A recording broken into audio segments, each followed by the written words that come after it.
quick thank you to our sponsors for making this podcast possible. They keep this show free to listen to. Does connected parenting feel confusing? What do I do in this situation? How do I handle that issue? Let me help you make more sense of it all in my 30-day challenge. We meet for 4 weeks of group coaching, and you get access to all of the Peace in Parenting online materials, my entire Connected Parent Mastermind. Plus, we give you access to our school community. I help you get more connected and jumpstart your parenting in this 30-day challenge. So go to the show notes and sign up, and I'll see you there.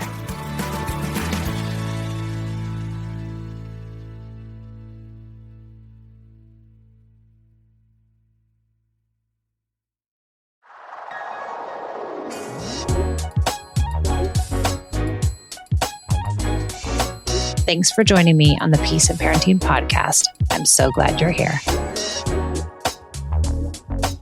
Thanks for joining me on the Peace in Parenting podcast. I'm Michelle, and I'd like to read a review from Apple.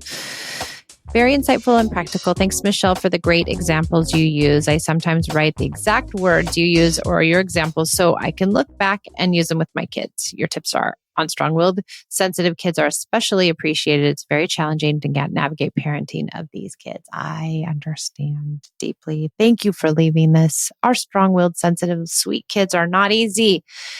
They really aren't, and they need special treatment. They really do. And that treatment really includes a lot of connection. So if you have a strong-willed, sensitive child, please don't use punishments and threats and bribes and rewards. Really dive into connection. It is going to take you much farther in your journey. All right. I want to talk about a sweet, strong-willed kid and a client that I had. So I had a client a couple of years ago who came to me. They had a 1-year-old and a 3-year-old, and both girls. And one of them was very strong-willed and one of them was much more agreeable, quote unquote. And I could relate very deeply with this sweet couple who both came from very strict families, very traditional families where spanking and yelling and shaming and guilt was used a lot. And so I could empathize in that way too. I came from that kind of family. So they came and said, we've tried everything. We've tried everything with this older daughter of ours, and she is continuing to bite, push, kick, and hit her little sister. They tried asking her kindly, no, you can't hit or bite or kick. We can't do that. Look at your sister. That really hurt her. We can't do those things. That didn't work. So then they started to amp it up a little. Okay, well, if you do that, you're going to have to go to timeout. And the little girl, of course, wouldn't stay in timeout and would scream during timeout and wouldn't have timeout. And it only exacerbated the biting and hitting and kicking. Then they started taking things away from her favorite toys, her favorite stuffed animals. They started putting them away so that she couldn't have them. That only made her more angry and upset. It did not curtail the hitting or kicking or biting at all. And in their minds, they're like, well, we have to get stricter. We have to get stronger. We have to get meaner. We have to impose more, painful, punitive measures in order to get this kid to do what we want her to do. And so they kept amping it up. Then they ended up yelling at her every time she did it, scaring her, yelling at her to scare her to get her to stop. And that kind of worked. But they started to feel bad. And then all that was going on in their house was yelling. So then they unraveled it a little bit and they started to do rewards. Can we give you a treat? Can we give you, if you get 5 stars in this week, you can buy something special at the store. We can give you a goodie. And that they said that worked for a little while. For a little while, she was really into it. She really wanted to get the goodie. She really wanted to go to the store. She wanted to get the stars. And then after a while, it stopped working. And she went back to hitting and biting and kicking. And she was constantly all over her sister. I mean, hands on her sister, in her sister's face, all over her sister. And the mom and dad were pulling them apart, yelling at the little girl, telling her how horrible she was and that she was doing this horrible thing to her daughter, really protecting the little baby because they didn't want the baby to be hurt. And they were in a really tough spot. And so I came in and tried to help them. And they worked with me for several months. on the first few sessions, it was all about, establishing what is connection and how do we use connection and why connection is important, and really starting to try to implement some pieces of connection. But they were still threatening and bribing and yelling, and all this was still going on. So the connection was kind of like, it was working, but it wasn't really working because we had to address that whole other side. But it takes a minute, right? It really does take a minute. It took a minute for us to get in there and see it all and understand it all, and then use the tools and apply it. So they started doing special time. And then the next week after we met, I said, okay, why don't you stop using threats and bribes? Well, what can we do? She's going to hit and kick her sister. I was like, well, but she's already hitting and kicking her sister, right?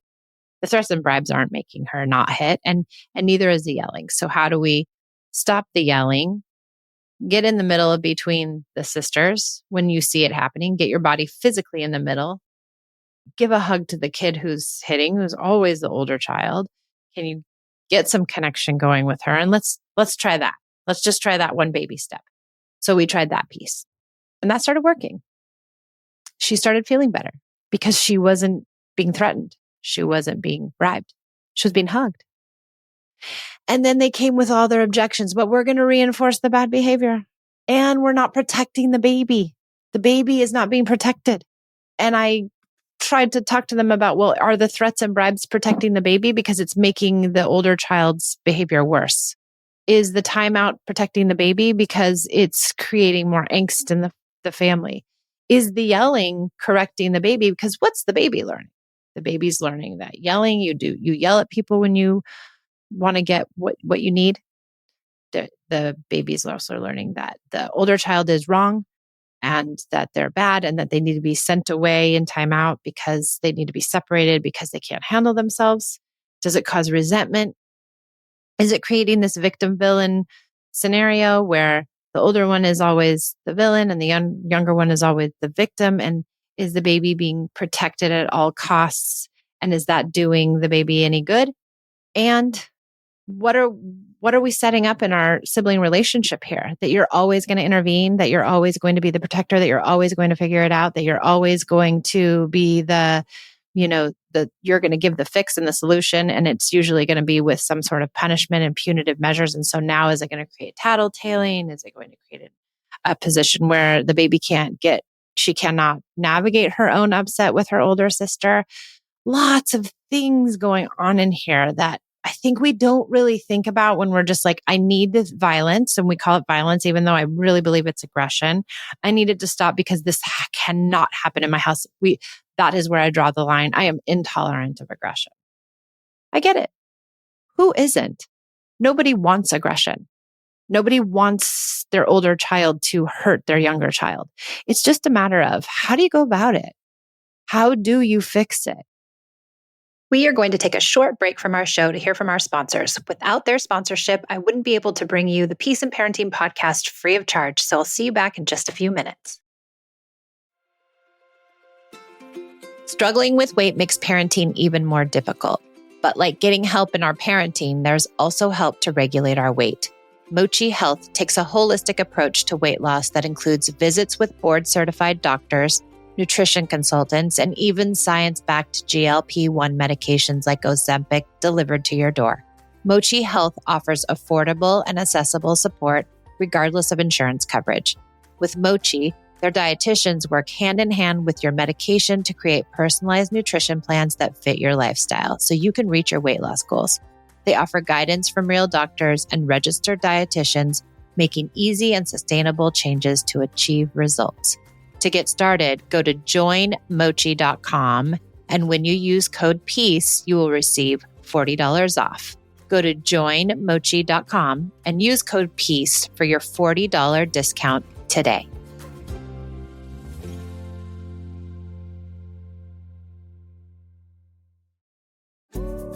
Esme and I both suffer from allergies, and there's nothing more debilitating than trying to have a conversation while in the middle of an uncontrollable sneezing attack. Over 100 million Americans suffer from allergies, and they're not just an inconvenience. They're the number one reason that people miss work. Good news, everyone. Curex can treat those allergies effectively with just a few drops a day, and in 3 to 6 months, you could start feeling real relief. It's easier than brushing your teeth. These allergy drops are trusted by doctors and backed by science with hundreds of studies from top institutions like Harvard Medical School and the Mayo Clinic. Curex makes getting these allergy drops super easy and affordable. Everything is 100% online. Check out Curex. Treatment starts as low as $59 a month. And if you sign up now, Curex is currently running a promotion and you can save up to 80% off of the $49 sign-up fee. Go to getcurex.com. That's GETCUREX.com. Don't let allergies control your life. Take control with Curex. Go to getcurex.com. That's GETCUREX.com.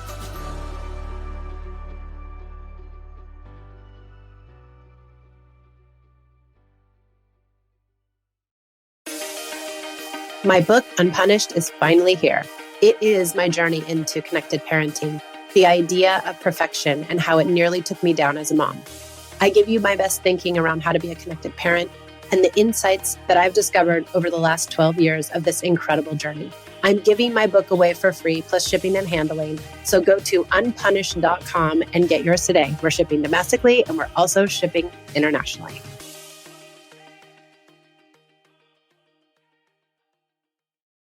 Now, back to the show. There's also research out there that one of my clients just told me about that says when you intervene in the sibling fights, if you intervene too much, it makes things worse. And I was really curious about this research because I was thinking, well, yeah, if you intervene too much and those interventions are punitive, that makes complete sense because every time you're intervening, you're telling someone they're wrong, you're correcting them. And will that really weigh on that person so that it almost fuels the fighting, the sibling fights?